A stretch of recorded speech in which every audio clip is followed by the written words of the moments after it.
देखिए, मैं विधायक का हिसाब से आपका पास आया नहीं। मैं जैसे यहाँ इतना छोटा था जब हमको सब यहाँ से देखा था, और यहाँ भी जितने अभी युवाएं हैं सबको मैं एकदम इतने इतने से देखे हैं सबको। तो ये जमीन में, ये गली में, ये रास्ते में हम बड़ा हुआ। तो आप लोग जैसे आपका घर का बेटा, आपका घर का बच्चा, आपका घर का कोई भी उन लोग दादा भैया चाचा ऐसे करके चिना जाता है। एमएलए विधायक बन के नहीं, आपका घर का लड़का बन के बाकी 5 साल आपका सेवा करना चाहिए।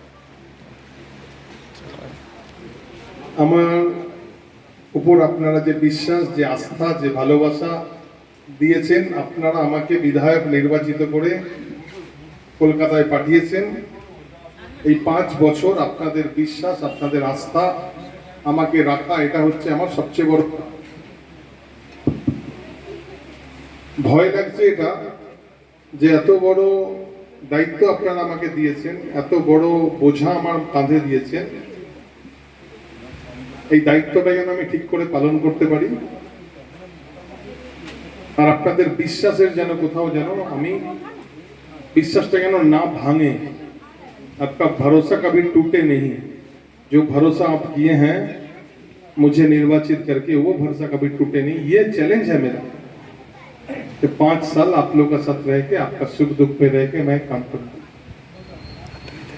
आगे आप जानते हैं माननीय शुभेंदु अधिकारी का नेतृत्व में, আমাদের মুখ্যমন্ত্রী মাননীয় শুভেন্দু অধিকারী নেতৃত্বে সোনার বাংলা তৈরি করার যে স্বপ্ন আমরা দেখেছি, খুব অল্প সময়ের মধ্যে অনেক বলিষ্ঠ পদক্ষেপ, অনেকগুলো সিদ্ধান্ত উনি নিয়েছেন।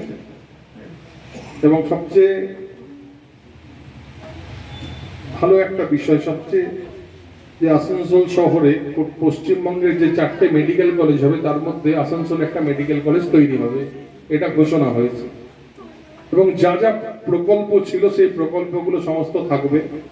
আপনাদের লক্ষ্মীর ভান্ডার যেটা ছিল সেটাই জুন মাস থেকে 1 তারিখ থেকেই আপনার 3000 টাকা করে আপনারা পাবেন। বিধবা ভাতা, বার্ধক্য ভাতা সমস্ত 2-2000 টাকা করে পাবেন। মাতৃশক্তি মহিলাদের জন্য বিনামূল্যে সরকারি বাসে পরিষেবা, 5 লক্ষ টাকা আয়ুষ্মান, 5 লক্ষ টাকার বীমা আপনারা পাবেন। আর যা যা সুযোগ সুবিধা আছে সমস্ত আপনারা পাবেন। আসানসোলের যে যুব, আসানসোলের ছেলেরা আসানসোলেই এখানেই চাকরি করবে, এখানেই তার পরিবারের সঙ্গে থাকবে, তাদেরকে বাইরে আর যেতে হবে না। আমরা এইরকম একটা অবস্থা তৈরি করব যে শিল্প শহর আসানসোল, এই শিল্প শহরে আসানসোলে যে যে নতুন নতুন করে কিভাবে শিল্প তৈরি করা যায়, কিভাবে এমপ্লয়মেন্ট নিয়ে আসা যায়, সেই বিষয়ে আমাদের মাননীয় মুখ্যমন্ত্রী নিরন্তর চেষ্টা করছেন।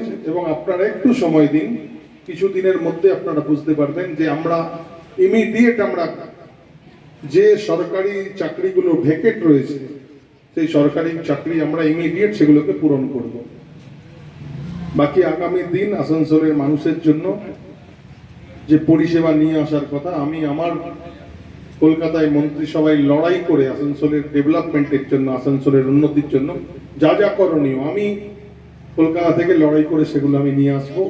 আপনাদের বিশ্বাস অটুট থাকবে, এটা আমার নিজের বিশ্বাস। আমি চেষ্টা করব আপনাদের সুখে দুঃখে আপনাদের পাশে থাকার। আবার একবার আপনাদের সবাইকে ধন্যবাদ আমাকে এখান থেকে নির্বাচিত করে পাঠাবার জন্য, যে সুযোগ আপনারা দিয়েছেন। আমার নাম্বার যে আছে সেটা আপনাদের কাছে আছে। এছাড়া আমার একটা হেল্পলাইন নাম্বার আছে, কৃষ্ণেন্দু কানেক্ট 24x7। আমার ভলেন্টিয়ার, আমাদের ছেলেরা, আমাদের কার্যকর্তারা সমস্ত মানুষের পাশে রয়েছে। যে কোনো সুবিধা অসুবিধা, যে কোনো প্রবলেম আপনারা আমাদের সঙ্গে যোগাযোগ করবেন, আমরা থাকবো। আপনারা আরেকটি কথা আপনারা জানেন, মাননীয় মুখ্যমন্ত্রী নির্দেশ, কোনো রকম কাটমানি, কোনো রকম তোলাবাজি, কোনো সিন্ডিকেট থাকবে না। এটা একদম মানে ঘোষিত নীতি।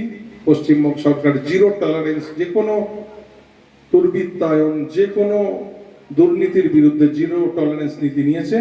কোথাও কোনো সিন্ডিকেট, কোনো তোলাবাজি, কোনো এইরকম যদি খবর থাকে ইমিডিয়েট আমাদেরকে জানান, সেখানে কড়া থেকে কড়া ব্যবস্থা হবে। কোনো সরকারি লোক যদি কোনো রকম টাকা পয়সা কোনো কিছু চায়, আপনারা ইমিডিয়েট আমাদেরকে জানান, সরকারকে জানান। তো সরকারের প্রতিনিধি হিসেবে আমি আছি, আমাদেরকে জানান।